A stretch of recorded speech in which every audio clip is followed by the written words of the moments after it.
Welcome back. In this lecture, we are going to go through the navigation of our website. This way, you'll have this lecture and in the guidebook as well as a reference to all the different parts of your WordPress website. Should you ever wonder, oh, what is this again and where can I find that? And once you're more comfortable with the navigation, we're gonna set it live and put it out there in the world. How exciting! Let's get started. So starting from the back end and starting from the upper left corner as we do in the West, the first thing you can see at the W here is that you can get some more information about WordPress, wordpress.org, the documentation, support, etc. I never used this, you probably won't either, but it's there. Next up, we have our domain name. You can visit your site, very useful. You can visit your store. If you click on Visit Store, you're going to be taken directly to your products. Whenever you get any comments, you're going to have quick access to the comments right up here. So this entire bar is just filled with shortcuts. If you want to quickly create something new, you can hover your mouse over here. You can create a new post, a new media, a new page, a new landing page, template, product, order, etc. It's all in here. Now, Yoast, which is going to help with our search engine optimization. We're going to talk more about that in the upcoming lectures. We don't have to worry about that now. And here we can find all of our caching. Now, if you don't know what a cache is, basically when a visitor comes to your website, they have to download everything that is on your website. So that is the JavaScript, all the codes, all of the images. And once it has downloaded, the page will load. Now, with a cache, what the browser is going to do is that the visitor is going to have all of your website files put into the browser's cache. So the next time the same visitor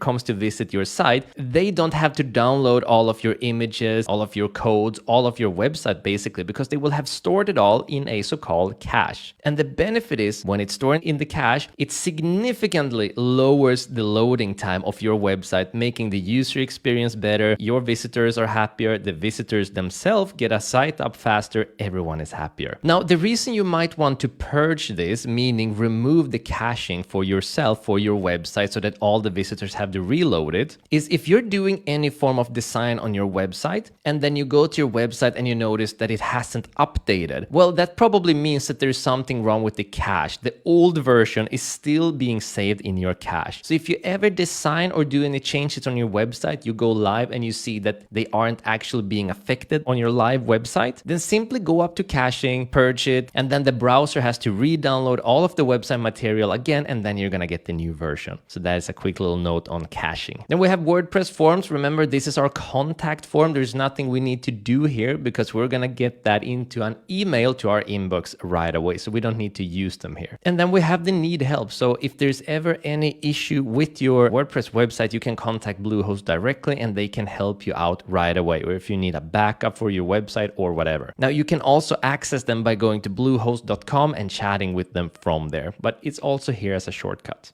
Further to the right, we have our site status. It's coming soon. In the next lecture, we're going to go live, so stay tuned. And then we have our username. We can go to edit profile and we could change the password for a login, for example, and all of that information.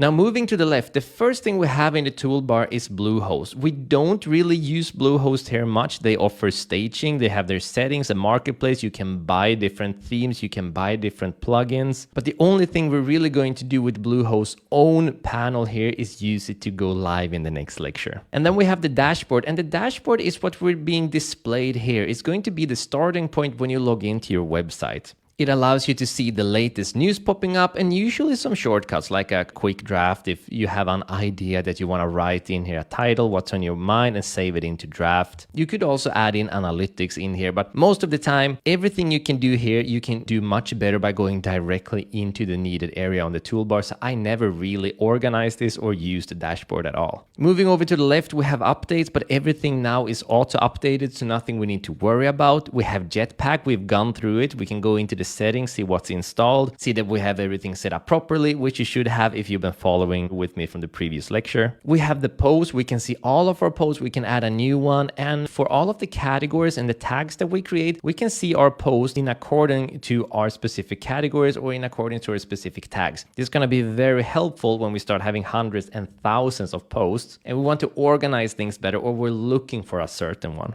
And then we have all of our media, and media is literally all of our videos, images, everything we upload. If we go to library, you can see that everything we've uploaded is in here, and also all of the images that came with the starter kit. So what you can do if you ever experience your website getting full, probably not if you're on the plus plan, you can go into the image just like this and go down and click on delete permanently. Okay. The next one, delete permanently. Okay. And just cleanse it out to save some space. Now, the most important part is going to be cleansing out the videos if you're uploading those, because they take a lot of space usually. And if there's an image that you want to download specifically, you can choose an image and then click on download file, and you're going to have it at your computer. And moving to the left, we can also click on add new to upload anything to our library, which we can add in any post, any page, etc., like we've been doing before. Then we have the pages. We can see all of our pages. We can quickly add a new one. All of our comments are going to show in here, so we can quickly access them and quickly answer them. We can see which post that they have been posted on. Cookie yes is the cookie notice that we just installed. We can customize it, though we don't need to. Now, feedback is from WordPress forms if you're using the feedback form. We aren't. We're using the contact form, so we're not going to be using this. Now, WooCommerce, a very important piece of your toolbar to know about, because in here we have the settings. We've been spending quite a bit of time here, and it's very useful to know that if you ever update your store location or you need to change anything with the payment methods, etc., you go into WooCommerce and then you go into settings and you set everything up in there. For your products, when you add in more products to your store, you need to go to products and add new. You can check out all of your products. You can see their categories, their tags. You can go through their attributes. Remember the size, the different colors, the different length, etc., depending on what sort of attribute you have set up. You can check out the reviews, etc. And then we have the payments, and this is for the different payment systems. So if you're getting money through PayPal, or if you're getting money through Stripe or some other sort of payments, you can have an overview of all of those here.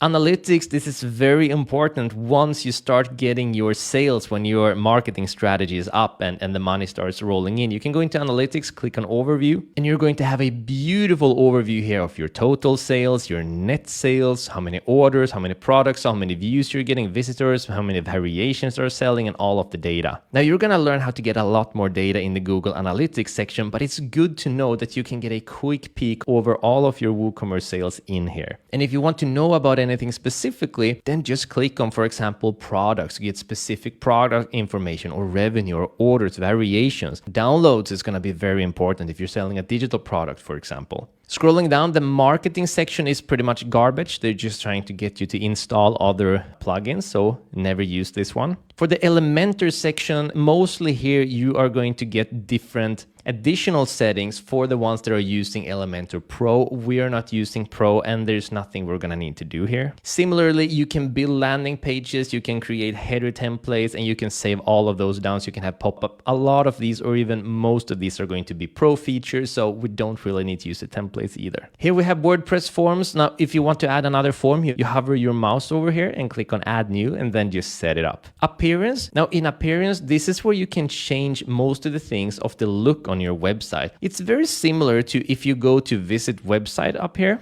and then you click on customize. The settings here are almost completely identical to the settings that you're going to find in here. The main difference is going to be that in here you're also able to directly change your theme, and in here you're going to get a live view of the changes you're making on your theme, the theme you're actually using. Moving down, we have plugins. We can see our installed plugins. We can add in a new plugin, the plugin file editor, and the premium here. We're not going to touch these pro features, but mostly when it comes to adding in something new, just click there and then search for whatever it is that you're looking for. Now, for users, if you are going to have additional users on your website, maybe authors to help you out with your articles, maybe someone to help you out with your product pages, a copywriter, etc., click on add new user, give them the right access, give them a login and a password. And then we have our own profile in here that we also can set up directly from here on edit profile. Down here we have tools. Mostly we don't use this area, but you can do some pretty big things. For example, if you want to import a part of another page, or you want to export your entire website to another website, that would be in the import and export tool here. You can also erase personal data that has been saved, and we've been talking about this with our privacy policy. Very important to know about. You can also export personal data. For the settings, we can go through settings for general writing, reading, discussion, for our media, permalinks, for our privacy, and here is the anti-spam bee. There's nothing we need to do here. Before, there were quite a few settings that needed to be set up, but all of the most important settings are automatically set up today when you start a website. So for example, before you needed to go into permalinks and make sure that your post didn't look like this. You had a day and name in the post and the URL looked really crazy. And you always had to go in here and manually use post name. So it's just your url.com/ and then the post name. But all of these things are automatically set up today. So there's nothing we need to go in and do. But if you want to check out the settings, it's all down here. And then finally, we have Yoast, and we're going to talk more about Yoast in the next lecture. So know that this is where you can find the plugin and access it, though it's automatically going to pop up on all of our pages and all of our posts. And we're going to start playing with it in the next section already. So you're going to learn a lot more. Also, as a quick note, whenever you want to reference anything, oh, what was this again? Or where might I find that? All you need to do is go into our guidebook, go down to navigation, and in here, you're going to see everything explained very concisely, just so you get a very rough idea what everything is. You can read about a certain section and go, right, that's what that was. So with that said, we are ready to go live with our website. Let's go ahead and do that in the next lecture. See you there.